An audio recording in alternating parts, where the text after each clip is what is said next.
Well, Monday it was made official. Jeff Monken was named the Georgia Southern, actually introduced. He already been named. Yeah. He was introduced to Georgia. I think in my story I said they welcomed him. That's it. All right. You got the great video and some sound bites. Indeed. Let's get right to it. I think there's a desire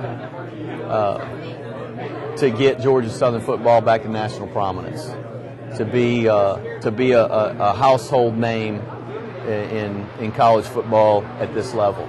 And you know, it's certainly, as I mentioned in the conference, that there's an association with Georgia Southern and what's happened here in terms of success and the kind of football that's played here. And I think there's just a desire for it to be like that again. These kids are in a particularly tough spot, and having a fourth coach in 5 seasons, well, I guess this will be the 6th season. It's not easy. It's not easy for those kids. It's not easy for the program, and these kids need somebody that's going to give them some hope and say, hey, this is the direction we're going, and we're going to be here for you to do it. We're going to help you do it. We're going to try to find a place for everybody to play, where everybody can contribute. I don't know what position that'll be. And again, they're going to have to take an unselfish attitude toward it and put themselves behind the team. Say the team's most important, not what my role is, but you know, I want to play a role in helping this team be successful. And so we'll ask them all to do that and be open-minded. And if there's a position change on the horizon, then we'll try to identify that change as early as possible so that they can kind of get their mindset and start to learn that position and go into spring practice knowing, hey, this is what I'm going to be. Because everybody wants their identity. What am I?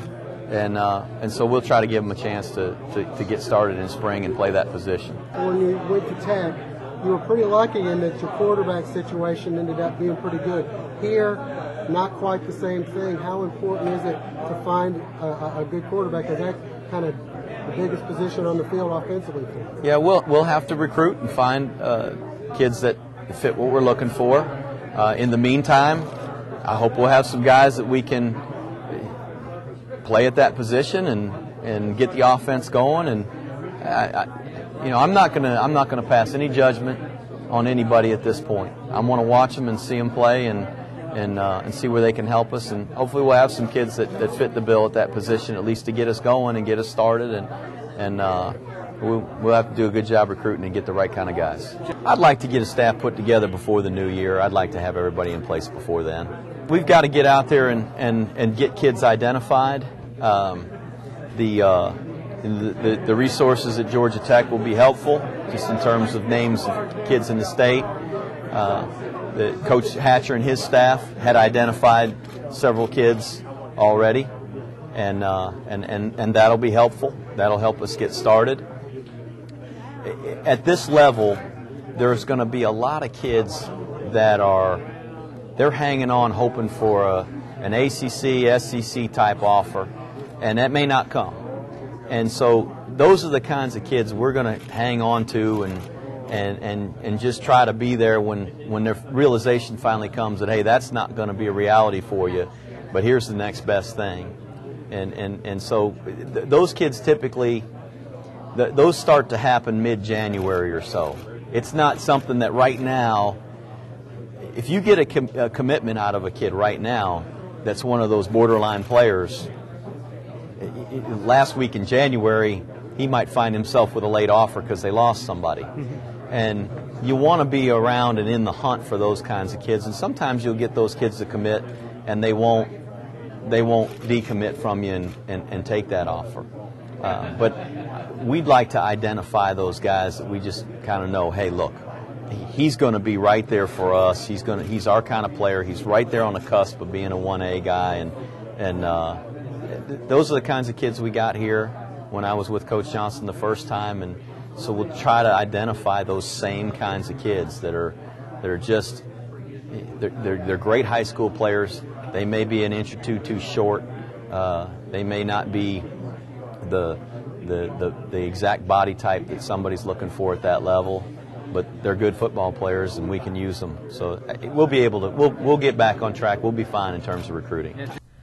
All right, Josh. Let's now talk after you get to talk to Coach Monken, and he answers the questions. And I don't think there's any surprises. And as we tape our show, middle of the week, he has not announced any of the coaches. And that was the only thing that he didn't want to comment on. Right. And of course, until everything gets through human resources and it becomes official, you don't want to say, "Well, here's one guy that I'm trying to bring in," because it may not work. There are a lot of rumors out there.